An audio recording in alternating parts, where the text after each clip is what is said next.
बिस्मिल्लाहिर्रहमानिर्रहीम अस्सलाम वालेकुम। Welcome to my channel foodie Mujna official और मैं हूं मुजना। आज मैं बना रही हूं ये मज़ेदार से ज़बरदस्त शामी कबाब। आप लोग इसको एक दफ़ा बनाएंगे तो आपको इसकी बार बार फरमाइश आएगी कि ये बना के दिखाएं। ये देखें, इनका रेशा चेक करें, इतना ज़बरदस्त इसका रेशा है और इसका टेस्ट तो है ही लाजवाब। इसके मैं एंड पे एक मसाला बना के इसके अंदर डालूंगी जो कि बहुत ज़बरदस्त है। आपने वीडियो के एंड तक देखना है। चले रेसिपी की तरफ चलते हैं। सबसे पहले मैंने 500 ग्राम चिकन लिया है। ये इस तरह हमने फिले लेने हैं। इसको हमने छोटी बोटी में नहीं काटना, ये हम शामिल कर देंगे। ये मैंने दाल ली है 400 ग्राम। आप चाहें तो आप बराबर क्वांटिटी में ले सकते हैं। इसको भी मैंने 4 घंटे पहले भिगो के रखा हुआ था, अच्छी तरह से धो के। ये इसके अंदर शामिल कर देंगे। अब मैंने इसमें 1 चम्मच भर के नमक का डाल दिया है। 1 टेबल स्पून है ये। 1 टेबल स्पून जाएगी इसमें सुरख मिर्च का पाउडर। ½ टेबल स्पून जाएगा इसमें हल्दी का पाउडर। और ये है 1.5 इंच का अदरक का टुकड़ा, इसको मैंने मोटा मोटा सा काट लिया है, वो इसके अंदर डाल देंगे। और ये लहसुन की 12 से 14 कलियां हैं, वो इसके अंदर डाल देंगे। ये 3 से 4 सब्ज़ मिर्ची हैं, मैंने मोटी मोटी काटी हुई हैं। आप चाहें तो आप इसको पीस के भी डाल सकते हैं। ये 1 टमाटर डाला है मैंने। ये कुछ लोग टमाटर नहीं डालते, आप लोग स्किप करना चाहें तो कर सकते हैं। ये 4 से 5 मैंने गोल लाल मिर्चें डाल दी हैं इसके अंदर। ये ½ चम्मच है साबुत काली मिर्चों का। ये एक टुकड़ा है दालचीनी का। और ये 2 बड़ी इलायची हैं। और ये मैं 2 कप पानी के यानी कि 2 गिलास भर के पानी के इसके अंदर डाल दूंगी।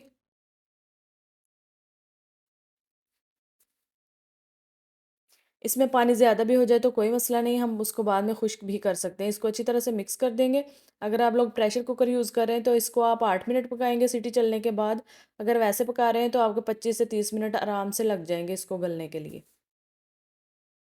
ये देखिए जी, दाल गल चुकी है। अब हम इसमें से काली मिर्चें नहीं, बड़ी इलायची और दालचीनी को डिस्कार्ड कर देंगे। बाकी सारी काली मिर्चें वगैरह इसके अंदर ही रहेंगी। अब मैंने एक कुंडी ले ली है। इसके अंदर हम इसको पीसेंगे। आप चाहें तो आप ग्राइंड भी कर सकते हैं, लेकिन इस तरह से इसका रेशा बहुत अच्छा निकल के आएगा। आप कोशिश करें कि आप हाथ से ही पीसें इसको। ये देखिए, इसको मैं गरम गरम पीस रही हूँ। अगर आप लोग ठंडा कर लेंगे तो दाल का दाना जो है ना वो अच्छी तरह से मैश नहीं होगा। और इसको आपने ज़्यादा पतला भी नहीं रखना मटेरियल को, ये थोड़ा सा गाढ़ा होना चाहिए, फिर बाद में आपसे हैंडल नहीं होगा। ये देखिए, ये कंसिस्टेंसी चेक कर लें इसकी। इसी तरह से मैं सारी दाल को पीस लूँगी और फिर अगले स्टेप की तरफ चलते हैं। ये इसको अब हम थोड़ी देर के लिए फैला देंगे ताकि ये ठंडी हो जाए। अब इसका एक सीक्रेट सा ज़बरदस्त सा मसाला बनाएंगे। ये 1 चम्मच भर के है सूखा धनिया। 1 चम्मच है इसमें भर के ज़ीरे का डाला मैंने। ये 1 टेबल स्पून मैं यूज़ कर रही हूँ।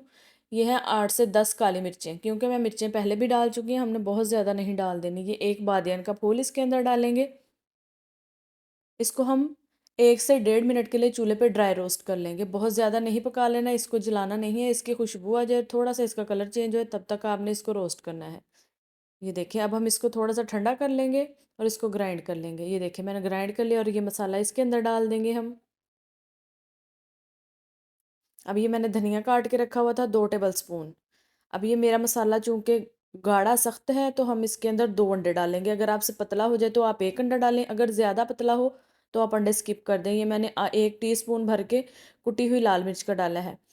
आप अंडे जब इसके अंदर नहीं डालेंगे तो फिर हम इसको टिक्कियाँ बनाने के बाद इसके ऊपर अंडा लगा के आप फ्राई कर लेंगे, अगर आपसे पतला हो जाए। क्योंकि अगर आप अंडे इसके अंदर डाल देंगे तो आपसे हैंडल नहीं होगा ये मटेरियल। और इसका दूसरा तरीका ये है कि आप 3 से 4 टेबल स्पून बेसन के हल्के से तवे के ऊपर भून के इसके अंदर शामिल कर दें, फिर भी ये सही हो जाएगा। वैसे आप फ्रिज में रख देंगे फिर भी इसमें बाइंडिंग आ जाएगी। कोई भी तरीका आप यूज़ कर सकते हैं। ये इसको मैं अच्छी तरह से मिक्स कर लूँगी। इसमें जो मैंने पहले स्पाइसेस डाले थे वो बिल्कुल परफेक्ट है, कुछ नमक वगैरह नहीं जाएगा। अब इसको इतना मटेरियल लेना है और इसकी हमने टिक्कियों की शेप दे देनी है। इसी तरह से सारी टिक्कियाँ बना लेंगे। इस तरह से जब आप टिक्कियाँ बना के रखेंगे तो इस स्टेज पे आप इनको फ्रीज़ भी कर सकते हैं। जब आपने खानी हो तो आप इसको निकाल लें और हल्का सा कुकिंग ऑयल डालें तवे पर और इसको आप फ्राई करें और खा लें। ये देखें जी, सारी टिक्कियाँ मैंने बना ली हैं। ये तकरीबन 34 से 35 तक बन गई थी इतने मटेरियल में। अब हमने शैलो फ्राई करना है इनको, बहुत ज़्यादा ऑयल नहीं लेना। ये देखिए, थोड़ा सा मैंने ऑयल डाला, उसमें शैलो फ्राई करेंगे। ये 3 मिनट के लिए एक साइड से पकाएंगे। आग ना तो बहुत ज़्यादा होनी चाहिए और ना ही बहुत कम, क्योंकि इसके अंदर हमने अंडा डाला हुआ है तो उसको अच्छी तरह से कुक होना चाहिए। ये देखिए कितना ज़बरदस्त गोल्डन कलर आ गया है। अगर आप चैनल पे नए हैं तो चैनल को सब्सक्राइब कर लें, वीडियो को लाइक शेयर कर दें, क्योंकि ये इतनी ज़बरदस्त रेसिपी है कि आप लोग इसको बनाएंगे तो आप इसको हर दावत में इस बनाएंगे, ये इतनी अच्छी रेसिपी है। ये देखें जी, सारी टिक्कियाँ फ्राई हो गई हैं। इनका रेशा बहुत ज़बरदस्त आया है और ये खाने में भी लाजवाब हैं, बहुत मज़े की हैं। आप लोगों ने ज़रूर ट्राई करना है और मुझे फ़ीडबैक भी ज़रूर देना है, कमेंट्स में बताया करें कि आपको इस रेसिपी में क्या कमी लगी है या क्या ज़्यादती है, ताकि हम लोग उसको इम्प्रूव कर सकें। ये देखें जी, इसका रेशा चेक करें।